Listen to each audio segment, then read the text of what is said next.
gibanganan, di ko palit. Punta na lang ako mais, kunya, para lang ko makakaon, usa ka, bulinaw ka ng bulinaw ba? Usa ka isda, bulinaw. Subaon na, humot mo nila subaon, kaya wag kailain, di, kaprito, maulit na ako mga santaling suon. Gika ko nag-first year, naabot ko 4th year, pero nalipay ko pag 4th year, inaapoy anak sa doktor, nag-printing lami at baon, kanang mga fried chicken, ano ba? Nagipulaan na siya kaon o mga karne, mag-ilis ni, ang akong buwan, iya manok. Dito natambok-tambok ko pag 4th year. Kaya may kayo pa nito. No, mais sa gula o kanang fried chicken, kanang platinum yung lamian, sa baho pa lang, mapusok na anak.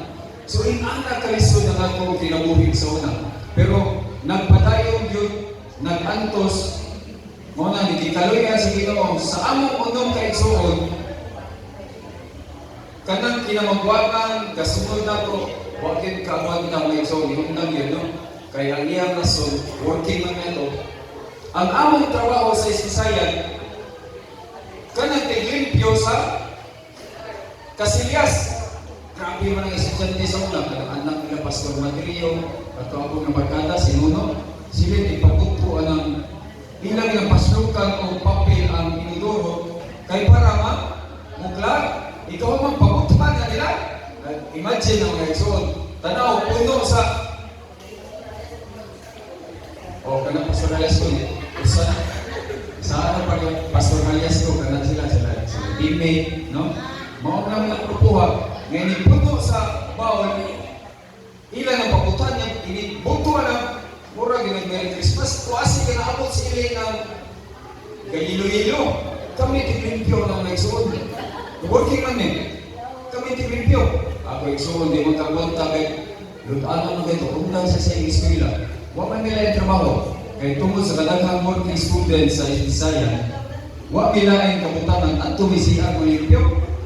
Unya, karon maingon na to na nagpasok siya, kaya wa siya mo agwanta. Maingon niya na kung niagwanta pa ko, parihanin mo, dilitat ko, maginanya ang kinabuhi. So mga badanon, ato ginatiman-an, ang mga kalisod sa kinabuhi, kung di lang ka mubuwag sa Ginoo, mag-ampo lagi ka sa Ginoo, magwanta ka, one day, kung ka mamatay, ako buhay pang koron.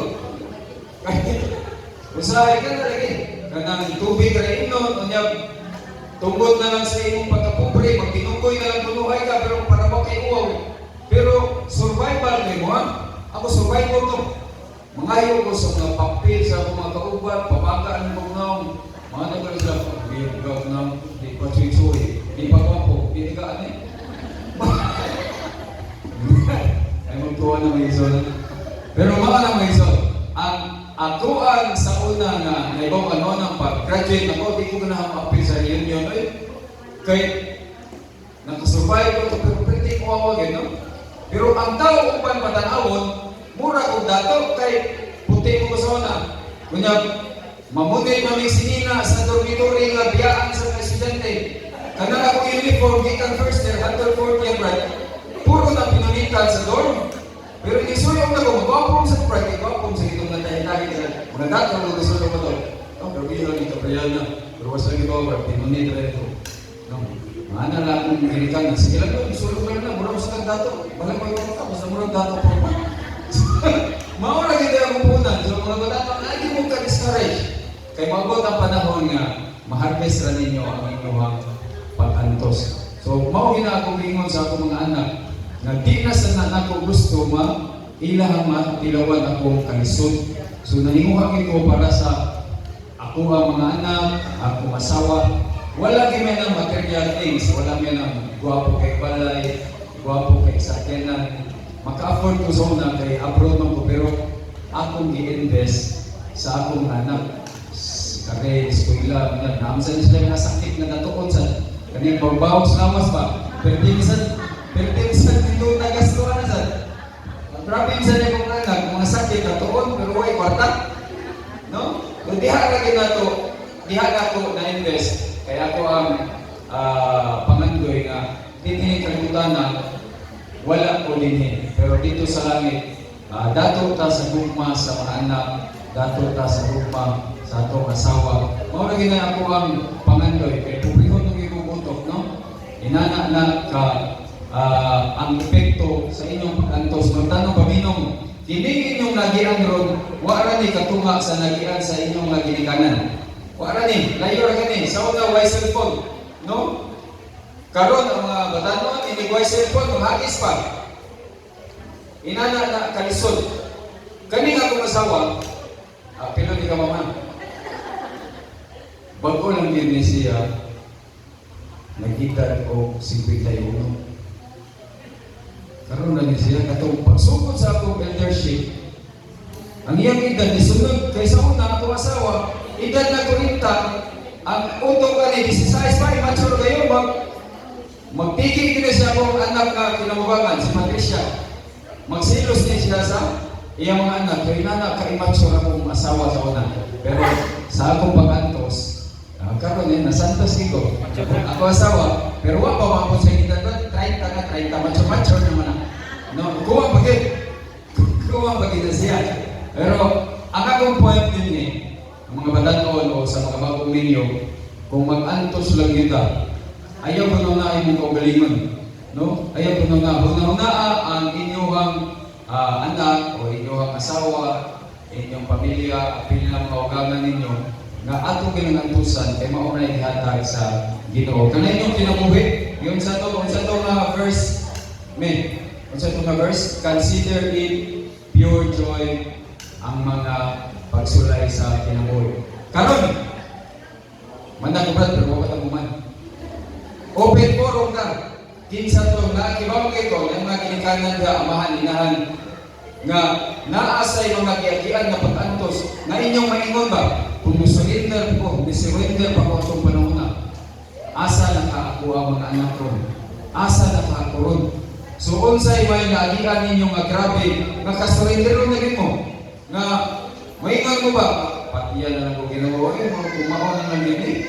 Pero tungod kay naamoy paglawang, kauban ni Kristo, karon nakita ninyo nga mas maayugid huwag ko surrender sa akong nagian kay inani na ang akuang na-harvest sa akong kinabuhi. Kasi, open na to ang okay. Open for question. Isa to, balik mo. Have you ever wanted to give up on something but decided to continue? And what happened? No? Nakahuna-huna ba mo na gusto na mo surrender tungod sa naitabo? Decide mo, pero ni-decide mo nga mo padayon sa inyong kinabuhi. O kung sa naitabo ron, kisa mo ito ba? Antidadi, murag kani daghan yun yung kalisod sa antidadi. Mao gini kinabataan ron. Edad, pero mo ito ka di ba? Sa di ka na mature na. Andi, na kay mga panghitabos, kinabuhi nga gusto na ka mo surrender ba? Unya, wag ka mo surrender. Unya, kung sa'yo nahitabo ron, ni-harvest pa ka o maayo o ni-harvest ka kung kao ka ng pagpasol. Ikaw ba? Siyas. Inom sa tubig ba? Sige ba? Kung ano ba? Patukan sa patukan. Okay, hindi sama niya. Mga batanon, inyo ang desisyon na happy na kayo mo surrender, pero ni-continue mo o unsay na ipisulti ni unsay na itabo sa inyong desisyon nga gikapon. Ay mo kaulaw, open, di ka mamar. Inyo pagkatubi ma'am, kapanukan na ka ma'am. Aray, di ka ma'am. Kani si mamar, ilan na nilibak ko na may sa tubangan, pero grabe sa isa pag-antos. Survive din siya. Sige rin katawa, pag naghan sa yung problema. Mura niya ang pinagi ba? Ang problema, mahal, mo di ba? No? Sakta ng problema, lakaw na. Okay, ate. Si Mama Bibi. Muhilang niya, ayan. Okay, sige. Okay, so hearing from the story of Elder Charlie, it speaks about perseverance. No, persevere. No, one of the stories na iyang say, we have different na mga challenges sa life, And this purpose, ang purpose sa ato pagstorya karon is to gain insights nga unsaon sa mga batan-on pagkuha sa mga pinakaning kagihan sa mga hamtong sa unang panahon o yun sa nila pagbawi sa ilang una-una nga hindi ka dinay nga mas usog yun ang resilience sa mga hamtong sa kumpara sa atong mga batan-on karon generation. Remember, when you say your answers, when you share your thought process, there's no perfect answer.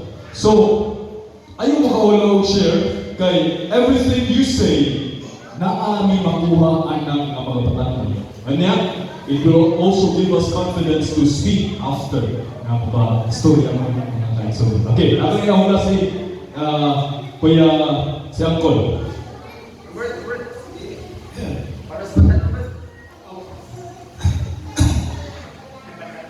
Para tayo sa kuwanak, nabakan mo simba. Ako lang isir niyo, batanon. Tinitambag sa ginikan ng pinundong ganing. Kaya ginong ganing. Hindi pa ita. Kailan ito? Ako hindi